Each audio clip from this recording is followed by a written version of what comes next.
তিনটি রাজনৈতিক দলের সমন্বয়ে একটা নতুন জোট তৈরি হয়েছে গতকাল, এবং গঠিত হওয়ার সাথে সাথে কতগুলো প্রশ্ন রাজনৈতিক মহলে ঘুরপাক খাচ্ছে। তারা কার হয়ে মাঠে নেমেছেন, বা কারো হয়ে নেমেছেন কিনা, নাকি নিজেরাই নেমেছেন, কি করবেন তারা, কি লক্ষ্য উদ্দেশ্য তাদের, কি লাভ হবে এই জোট করে? এসব তিনটা দল হচ্ছে এনসিপি, এবি পার্টি এবং রাষ্ট্র সংস্কার আন্দোলন। ইনফ্যাক্ট এই তিন দলের সাথে আরও দুটো দল যুক্ত হতে পারে, এই আলাপ ছিল কিছুদিন আগে, এবং পাঁচটা মিলে একটা জোট হবে এরকম কথা। এর মধ্যে গণ অধিকার পরিষদ, নুরুল হক নূরের, এবং আপ বাংলাদেশ, সাবেক শিবিরের লোকজন, যারা একসময় নাগরিক কমিটিতে ছিলেন, পরে এনসিপিতে তাদের সাথে এক ধরনের পাওয়ার স্ট্রাগল হয়, বেরিয়ে তারা ওই দলটা তৈরি করেছিলেন।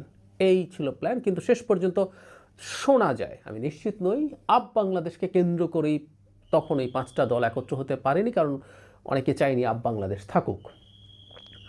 গণ অধিকার পরিষদ কেন আসেনি আমরা আসলে এখন আর বলতে পারি না। আমি দু একটা ফর্মাল কথা যেগুলো পত্রিকায় এসছে একটু পড়ে তারপর আসলে অ্যানালিসিসটা করতে চাই।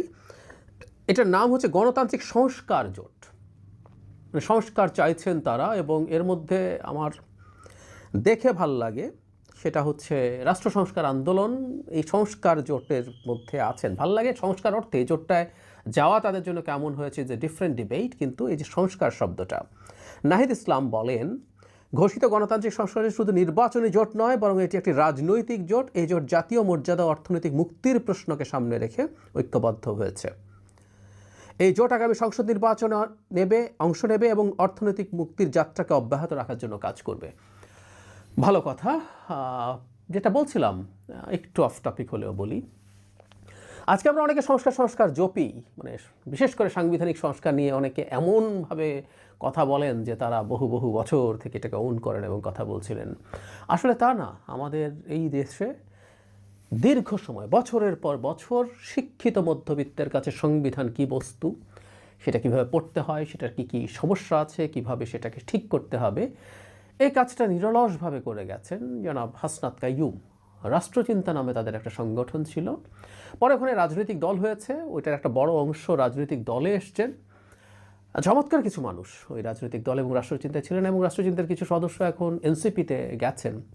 তো মানুষের কাছে এই জিনিসটাকে খুবই খুবই গুরুত্বের সাথে তারা উপস্থাপন করতে পেরেছিলেন। এই ক্রেডিট বাংলাদেশের ইতিহাস যখন লেখা হবে এই সময়, যেহেতু সংস্কার এখন একটা বিরাট আলাপের বিষয়, এটা রাষ্ট্র সংস্কার আন্দোলন এবং জনাব হাসনাত কাইয়ুমকে দিতে হবে। যদিও সংস্কার সম্পর্কে, বিশেষ করে কনস্টিটিউশনাল রিফর্ম সম্পর্কে একটা ডিবেট আমি 5 তারিখের পর অনেকে করতে দেখছেন, এই ডিবেট আমার রাষ্ট্র সংস্কারের সাথে বা রাষ্ট্রচিন্তার সাথে আগে থেকেই ছিল।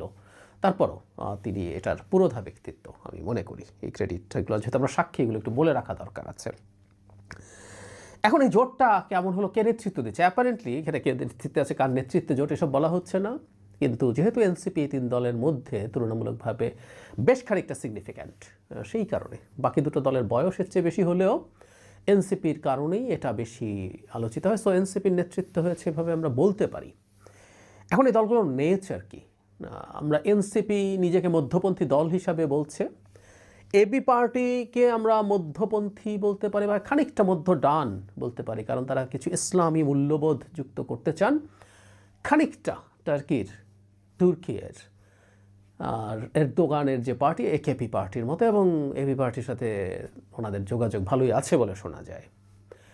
তো কিছুটা মধ্য ডান, স্টিল আমরা এটাকে মধ্য হিসাবে ধরতে পারি। আর হাসনাত কাইয়ুম ভাইয়ের একসময় বাম রাজনীতি করার ব্যাকগ্রাউন্ড সম্ভবত ছিল, কিন্তু তারা এখন একটা মধ্যপন্থী দল হিসাবে কাজ করছে। সো মোটা দাগে তিনটা মধ্য ডান টাইপের দল একত্র হচ্ছে। প্রথম কথাটা হচ্ছে, তাহলে আমরা প্রশ্ন করছি এটা কী উদ্দেশ্যে তারা তৈরি করেছেন, নাকি কারো হয়ে তৈরি করেছেন?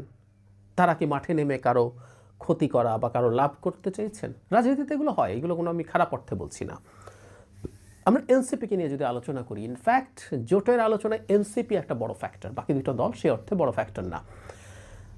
জনাব হাসনাত কাইয়ুমের যে দল রাষ্ট্র সংস্কার আন্দোলন, সেটা গণতন্ত্র মঞ্চে ছিল, তিনি সেখান থেকে বেরিয়ে এসছেন, এবং গণতন্ত্র মঞ্চের সাথেও বিএনপি খুব ভালো নেগোশিয়েট করছে না, মানে এমনকি কোনো কোনো দলের প্রধানকেও সিট না ছাড়ার পরিস্থিতি তৈরি হয়েছে। এনসিপি আলোচনা করছিল এবং শোনা যাচ্ছিল 8-10টা সিট পর্যন্ত সর্বোচ্চ বিএনপি দিতে পারে, কিন্তু এনসিপির এক্সপেকটেশন আরও বেশি, কারণ জামায়াত তাদেরকে আরও বেশি সিট দেবে বলে তাদেরকে বলেছিল, তাই তারা সেটা বার্গেন করছে। তবে এনসিপির তো বোঝার কথা, জামায়াত যত বেশি দেখ না কেন বিএনপি তার সাথে অনেক বেশি কম দেবে, এটা ফ্যাক্ট। আবার একই সাথে এটাও সত্য এনসিপি চাইবে, কারণ এনসিপি এখন গুরুত্বপূর্ণ জায়গায় আছে। গণ অভ্যুত্থানের ফেসগুলোকে, তার সাইজ যত বড় হোক না কেন, ফেসগুলোকে সাথে রাখার জন্য বিএনপিও খুবই আগ্রহী, আর জামাত তো আগ্রহী বটেই। কারণ জামাতের কাছে শুধু অভ্যুত্থানের ফেস না, জামাতের নেতৃত্বে এক ধরনের একটা ইসলামী মোর্চা তৈরি হয়েছে। এখানে যত মধ্যপন্থী ধরনের দল সে মানে জড়ো করতে পারবে, তার সেই ট্যাগিং এই অর্থে বলছি, এটা কিন্তু ভালো না দেশের অভ্যন্তরীণ রাজনীতিতে। ডোমেস্টিক যে মানুষজন আছে যারা ভোট দেবেন, যারা উদার গণতন্ত্রে বিশ্বাস করেন, তাদের এই ধরনের একটা সমস্যা তৈরি হতে পারে, আর ইন্টারন্যাশনাল সমস্যা তো হতেই পারে। ফলে এনসিপিকেও জামাতের প্রচুর প্রয়োজন, খুবই প্রয়োজন। বহুবার বলেছি, আবার এনসিপির জন্য জামাতের পক্ষে যাওয়াটাও কঠিন, কারণ ধর্মীয় দলগুলোর ট্যাগ তাদের গায়ে লেগে যাবে। এই প্রেক্ষাপটে এনসিপি একটা জোট তৈরি করছে। 5টা নিয়ে চেয়েছিল, এটা হয়তো আরও বাড়তেও পারে। এখন কি অপশান আছে? প্রথম অপশানটা আমি যদি ধরে নিই, সহজ চিন্তা যেটা মাথায় আসে, তারা 3টা দল একসাথে নেগোশিয়েট করবেন, জামাতের সাথে হোক, বিএনপির সাথে হোক। এটা ফ্যাক্ট, 3জন যদি একসাথে থেকে নেগোশিয়েট করতে পারেন, সেই নেগোসিয়েশনটা যারা তুলনামূলকভাবে দুর্বল তাদের জন্য বেটার ডিল তারা পেতে পারেন।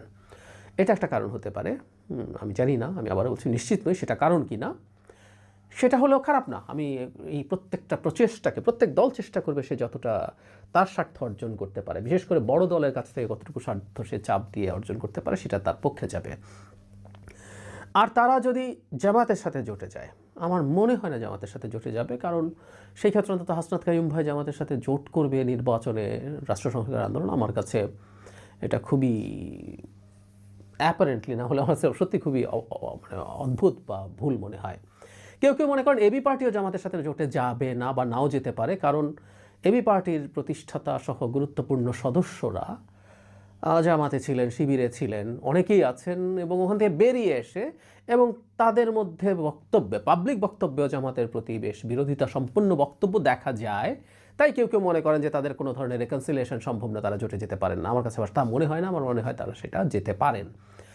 সেই ক্ষেত্রে এটা ভেঙে যেতে পারে। আচ্ছা, আমরা স্বতন্ত্র, মানে তারা এই জোটটা যদি থাকে, তারা নিজেরা যদি ক্যান্ডিডেট দেওয়ার চেষ্টা করেন এবং আরও বেশি দলকে সাথে নিয়ে বিভিন্ন সারা দেশে নির্বাচন করার চেষ্টা করেন, তাহলে ফল কী হতে পারে? খেয়াল করি, নির্বাচনী মাঠে এখন পরিস্থিতি এরকম হয়েছে যে ভোটারদের একটা অংশ এখনও সিদ্ধান্তহীনতায় আছে। সিদ্ধান্তহীনতায় আছে কোন অর্থে? যে আওয়ামী লীগের ভোটারের ব্যাংক তো আছেই, এর বাইরে জামাতকে ভোট যারা দিতে চায় মোটা দাগে তারা তো আছেই, তার হার্ডকোর সাপোর্টার্স, বিএনপিরও হার্ডকোর সাপোর্টার্স আছে, কিন্তু মাঝামাঝি একটা অংশ ধারণা করা যায়, আমি প্রায় বলি যে আমরা তো আসলে এবার নির্বাচন দেখিনি, নানান জরিপে যেভাবে আসে অত রিলাই না করলেও সেখানে বলা হচ্ছে যে তাদের একটা অংশ এখনো ভোট দিতে সিদ্ধান্ত নেয়নি, বা বিএনপির গ্রাসরুটের কিছু লোকজনের এক ধরনের অন্যায়, দুর্নীতি, অনিয়মে জড়িয়ে পড়া সাধারণ মানুষের লাইফকে অ্যাফেক্ট করেছে। সেই অ্যাফেক্ট করার কারণে তারা একটা বিকল্প কিছু চিন্তা করতে পারে। আবার অনেকে এই বিকল্প মানে জামাতকে মনে করে না। জামাতের সাথে শুধু জামাত তো শুধুমাত্র একটা রাজনৈতিক দল না, তার সাথে আরও অনেকগুলো ইফস অ্যান্ড বাটস আছে যেটা ট্র্যাডিশনালি বাংলাদেশের মানুষ গ্রহণ করেনি। তাহলে তারা কি এই ধরনের একটা জোটকে ভোট দেবে? তাহলে কি দাঁড়ালো? বিএনপি উপরে বিরক্ত মানুষ এদেরকে ভোট দিচ্ছে। এরা না থাকলে হয়তো বিএনপিকেই ভোট দিত, বিরক্ত হলেও। কারণ জামাত, আবারও বলছি, ইটস এ ডিফারেন্ট প্যাকেজ। এটা শুধুমাত্র কি করবে চাইতে হলো, এর সাথে আরও অনেকগুলো জিনিস বিল্ট ইন আছে, এটা অনেকেই গ্রহণ করবে না। তাহলে এনারা যদি আলাদাভাবে দাঁড়ান, ওই যে বললাম বিএনপি যেহেতু একটা মধ্যপন্থী রাজনীতি করেন, এনারাও মধ্যপন্থী একটা জোট যদি হন এবং তারা যদি এভাবে বড় হয়ে নির্বাচনে যান, তাহলে বিএনপির ভোট তাদের দিকে কিছু যাওয়ার সম্ভাবনা আছে। কিন্তু প্রশ্নটা হচ্ছে সেটা কি অনেক বেশি কিছু? আমার কাছে অনেক বেশি কিছু মনে হয় না। ফলে তারা যদি ইন্ডিপেন্ডেন্টলি ইলেকশন করেন, তাহলে হাতে গোনা কয়েকটা সিটে হয়তো খুব গুরুত্বপূর্ণ প্রার্থী যেখানে থাকবে, নাহিদ ইসলামের মতো প্রার্থী যেখানে থাকবে, যারা ওখানে কিছু ভালো সংখ্যার ভোট, জেতার মতো তো অবশ্যই না, ভালো সংখ্যার ভোট যদি তারা টানতে পারেন, সেটা যদি বিএনপির ভোট ব্যাংক হয়ে থাকে, সেই সব জায়গায় জামাত খানিকটা সুবিধা পেতে পারে, এটা আমি ধারণা করি। কিন্তু দিনের শেষে আসলে খুব সিগনিফিক্যান্ট ইম্প্যাক্ট হবে না এই নির্বাচনে, এই জায়গাটা যোগ করতে চাচ্ছি। এই জোটটা যদি থাকে, এটা যদি আর একটু বড় হয়, গণ অধিকার পরিষদ বা আরও কোনো দল যুক্ত হয়, নির্বাচনের পরে আমি মনে করি এদের একটা ভালো সম্ভাবনা তৈরি হতে পারে। কারণ যে 3টা দল অলরেডি আছে, বাইরে যারা যুক্ত হবে এদের মধ্যে প্রচুর ভোকাল আছেন শুধু মানে অনেক ভালো বলছেন তা না, তারা যুক্তিতথ্য দিয়ে ভালো প্রেজেন্টেশন দিয়ে কথা বলতে পারেন এমন অনেক মানুষজন আছেন। সেই বিবেচনায় বলা যায় আগামী সরকারের সময় তারা যদি একসাথে থেকে একটা ইউনিট হিসেবে কাজ করতে পারেন তাহলে খুব সম্ভাবনা আছে তারা ভালো ট্র্যাকশন পাবেন। আবারও বলছি, জামাতের ইসলামী আইডেন্টিটি পলিটিক্সের কারণে অনেক মানুষ চাইলেও জামাতে চলে যাবে না, তখন তাদের একটা রিয়াল গ্রাউন্ড তৈরি হওয়ার প্রবাবিলিটি থাকবে। অ্যান্ড হু নোজ, তারা যদি কোনো একটা সময়ে একই পার্টিতে পরিণত হতে পারেন, যে তারা একটা দলে পরিণত হবেন যদি তাদের সেই নেগোসিয়েশন সম্ভব হয়ে থাকে। এর মাঝে কোনো দল আলোচনা করে একই দলে পরিণত হওয়ার আলাপ হয়েছিল। সুতরাং যদি তারা একসাথে থাকেন এই নির্বাচনে না,